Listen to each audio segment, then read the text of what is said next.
What's up everyone, Phil Moments here. In this video, I will show you how to bypass no command error on Android devices. If you're new to this channel, please subscribe or click the follow button to be updated with our latest upload. So whenever your Android phone stuck in the logo, or maybe you encountered issues and you want to hard reset your Android phone, you have to enter the recovery mode.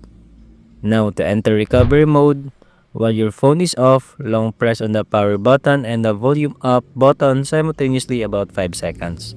That should boot the recovery mode normally. However, if you encounter this error which is no command, don't worry, you can follow the steps. While your screen still in the no command error, place your finger on the power button and the volume down button simultaneously about 2 seconds. And then move your one finger from volume down to volume up and long press for about 5 seconds, then release. You can practice first to be familiar with it. Now just follow just how I did it. And you'll be able to enter the recovery mode. So that's it for this tutorial. If this video helps you out, give this video a thumbs up. Also, please follow and subscribe for more videos like this. Until next time, peace out.